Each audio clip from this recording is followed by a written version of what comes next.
Hello everybody, I am Johan and today I am going to talk about house sanctification. House blessing, house sanctification, house warming. These are the different names by which we know Veedu Kudasha or Bhavana Kudasha. Most of us would have attended this at least once in the past. This is one of the most important sanctification activities we do as God's people. Just as we cleanse and purify ourselves through confession and partaking in Holy Kurbana, the purification of the house we live in is also extremely important.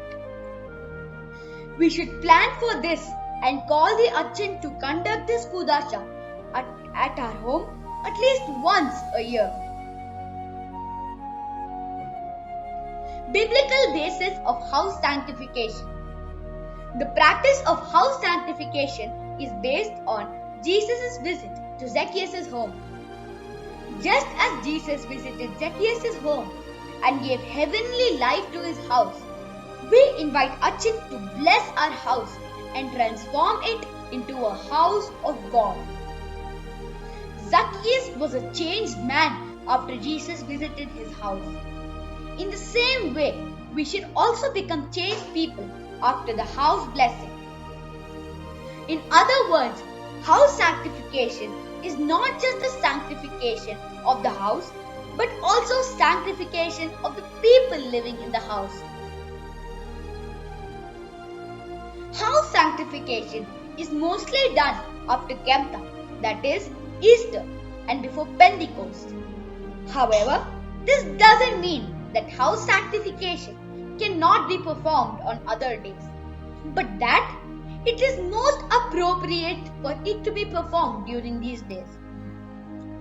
Just as the disciples waited for the Holy Spirit to descend on them during the Pentecost through house sanctification, we to prepare our house and the people living in the house to receive the blessings during Pentecost. Preparing our home for house sanctification. Here is how we as kids can participate in the house sanctification. We should clean our house and premises. We should make our rooms neat and tidy. Keep our toys in one place and make sure nothing is scattered around in our rooms. Help parents to get and keep necessary items ready for the prayer. Attend and listen to the prayers with utmost carefulness. Items needed for house sanctification. A table covered with white cloth, a cross, lighted candles on either sides of the cross, water in a bowl and a branch with leaves. These items are arranged and shown in the picture. Prayer. Achin starts the prayer with a kauma. At this time, the deacon and everyone in the house stand behind Achin. The cross is placed on the eastern side and no one should stand in front of the cross. Evangelion. Achin stands at the eastern end and reads the Evangelion facing west.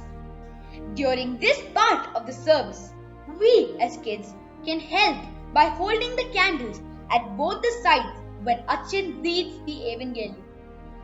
Note though that if other Achins are available, as seen in the picture, they may hold the candles. Also at this time, the head of the family holds the bowl of water and stands facing Achin. Sprinkling of water. After reciting prayers ending with the Buvoso of Jacob and the Ethro, Achin goes around and blesses the entire house, room by room, sprinkling water on the room and on the people. One person holds the bowl of water and accompanies Achin to all the rooms. Next time you participate in a house sanctification ceremony, Do observe how Achan sprinkles the water. You will see that while sprinkling the water, Achan moves his hands in the shape of the cross. Let us now listen to the song that is sung during this time.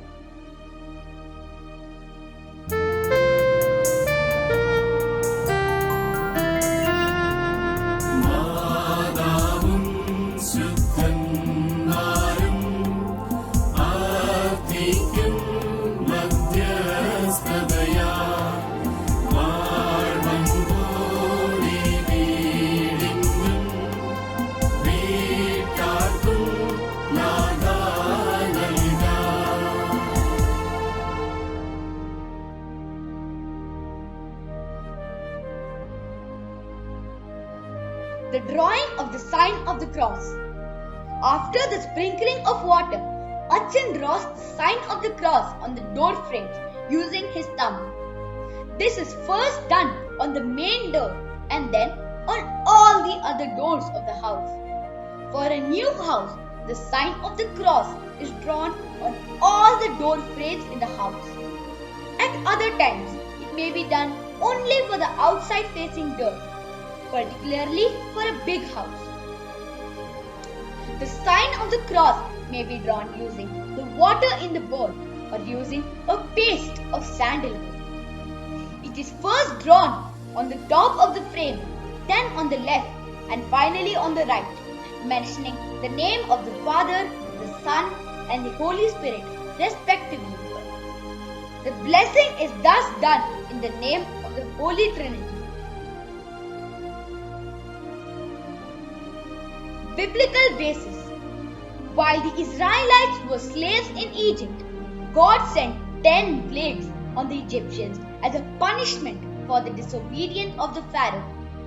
In the 10th plague, God struck the firstborn of each Egyptian family. However, the Israelites were asked to mark their doors with the blood of the sacrificial lamb so that God would not destroy their firstborn. In the same way, in order to protect our house and the people in the house, our doors are marked with the cross. The Nicene Creed will be recited after this. This is followed by the Dhupa Prarthana, during which the deacon censes all the rooms of the house. Finally, the Hutoma, that is, the final prayer, will be said, and like all other church services, this service also ends with the Kaimata. If water used for the blessing is remaining in the bowl, it must be poured into a place where no one steps. The branch of leaves must also be thrown somewhere where no one steps on it. With this, I come to the end of my presentation. I would like to thank Lajesh Auntie and Savida Auntie for giving me this opportunity to present on this interesting topic during our house assembly. Thank you all for listening and watching. I hope that this presentation has helped you understand the significance of house sanctification, and you will be able to participate more actively the next time you participate in this Kudasha.